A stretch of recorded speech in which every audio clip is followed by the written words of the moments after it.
ঢাকা বিশ্ববিদ্যালয়ের অন্যান্য বাম জোট বা যেটি বলছিলাম শিবিরের পক্ষ থেকেও একটি পূর্ণাঙ্গ প্যানেল দেওয়া হয়েছে, বাম জোটের থেকেও দেওয়া হয়েছে, অন্য আরও উমামা ফাতেমার পক্ষ থেকেও বোধহয় একটি প্যানেল পূর্ণাঙ্গই হয়ে যাচ্ছে অনেকটা।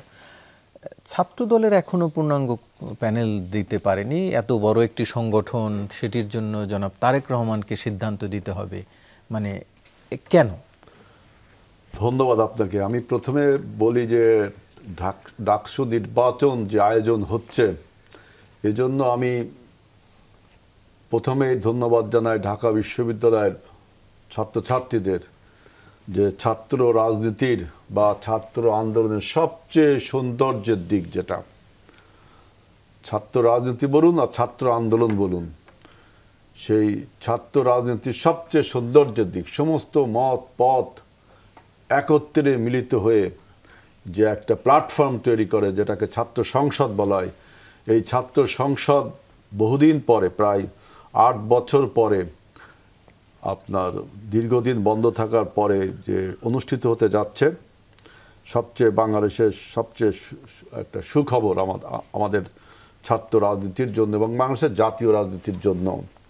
এখন আপনি বলছেন যে ছাত্রদল এখনো প্যানেল ঠিক করেনি।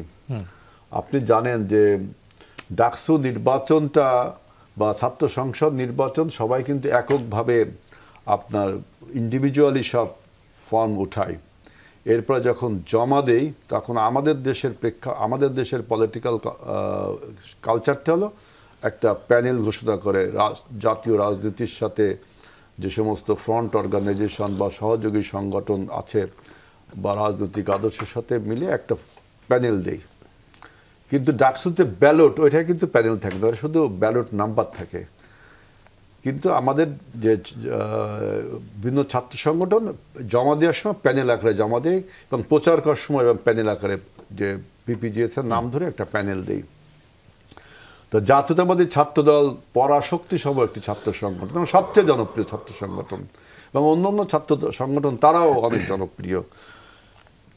এখন জাতীয়তাবাদী ছাত্রদল যেহেতু ডাকসুর আপনার ফর্ম ড্রপ করার আরও 2টা দিন সময় বেড়েছে, আমাদের অনেক প্রার্থী, ছাত্রদল অনেক বড় সংগঠন, অনেক লোক ফর্ম কিনছে। সুতরাং এটা আমাদের প্যানেলটা, আপনি যেটা বললেন যে তারেক রহমান ঠিক করবেন, এইটা নিয়ে একটা আলোচনা হতে পারে যে তারেক রহমান হলো জাতীয়তাবাদী ছাত্রদলের সাংগঠনিক অভিভাবক।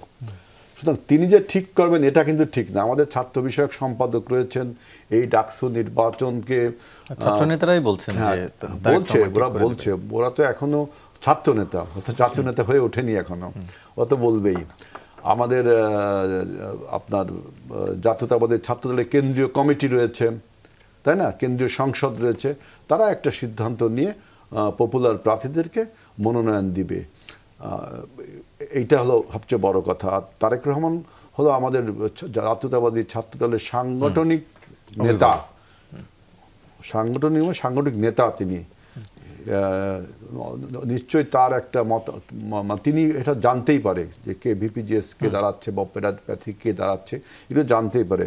কিন্তু সবচেয়ে গুরুত্বপূর্ণ যে বিষয়টা, ঢাকা বিশ্ববিদ্যালয় কিন্তু আজকে দেখেন এই যে নির্বাচনকে আপনার সুষ্ঠু এবং সুন্দর গ্রহণযোগ্য করবার জন্য আপনার ঢাকা বিশ্ববিদ্যালয় প্রশাসনকে কিন্তু আরও কঠোর হতে হবে। প্রশাসনের বিরুদ্ধে কিন্তু অনেক বক্তব্য আছে যে ঢাকা বিশ্ববিদ্যালয় কিছু সংগঠনকে তারা খুব প্যাট্রোনাইজ করে। যেমন একবার একটা ছাত্রীকে একজন আপনার কর্মচারী যখন ইভটিজিং করলো, তখন কিন্তু ঢাকা বিশ্ববিদ্যালয় প্রশাসন নিরপেক্ষতার ভাবে অবস্থান নিতে পারেনি ওই ছাত্রীটির পক্ষে, একটি নির্দিষ্ট ছাত্র সংগঠনের পক্ষে কিন্তু অবস্থান নিয়েছিল। এবং আজকেও আমি দেখলাম যে ফজিলাতুন্নেসা হলে, সেখানে আমাদের ছাত্র দলের আহ্বায়িকা অবন্তী, খুব সম্ভব তার নাম, সে যখন সাধারণ ছাত্র এবং দলীয় কর্মীদের ফর্ম কিনতে যায় তখন একটা গন্ডগোল হয়েছে।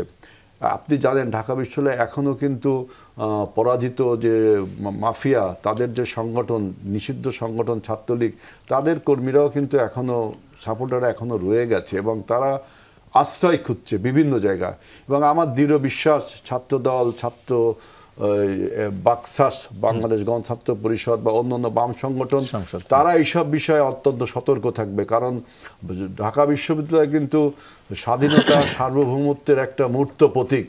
বাংলাদেশের প্রথম যখন স্বাধীনতার প্রতি আঘাত আনে, ঢাকা বিশ্ববিদ্যালয়ের উপর আঘাত আনে, এবং যখন প্রথম এই পাকিস্তানি হানাদার বাহিনীর বিরুদ্ধে গর্জে ওঠে, ঢাকা বিশ্ববিদ্যালয়ের ছাত্ররাই কিন্তু 69-এ গর্জে উঠেছিল।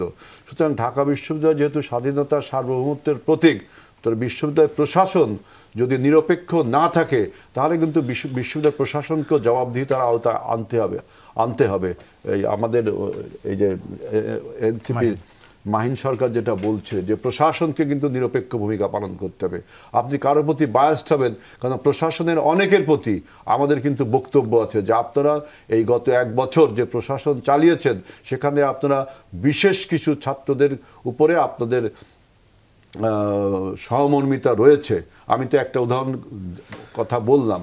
এই জন্যই বর্তমান প্রশাসনকে আমি বলবো, ভিসি সহ যারা ডাকসু নির্বাচনটা পরিচালনা করছেন, আপনারা কিন্তু নিরপেক্ষ থাকবেন। 89 ডাকসু নির্বাচন জাতীয়তাবাদী ছাত্রদলের সাথে কিন্তু বিমতাসুলভ আচরণ করেছিল। জাতীয়তাবাদী ছাত্রদল সেটা মেনে নিয়েছিল। বিমতাসুলভ আচরণ করার পরেও আমরা কিন্তু হল ছাত্র সংসদগুলোতে জিতেছিলাম। সুতরাং আমি বলবো যে, এবং 19-এর ডাকসু নির্বাচনেও কিন্তু ওই ফ্যাসিবাদ ক্ষমতায় ছিল, তারাও ছাত্রদলের সাথে বিমতাসুলভ আচরণ করেছিল আমাদের নমিনেশন পেপার বাতিল নিয়ে।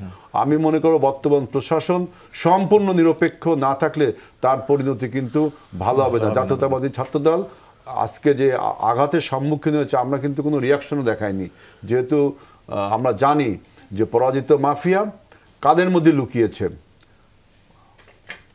এই বিষয়গুলো আপনার প্রশাসনকে নিরপেক্ষ দৃষ্টিকোণ থেকে দেখতে হবে। আমরা চাই একটা সুন্দর প্রতিদ্বন্দ্বিতামূলক নির্বাচন হোক।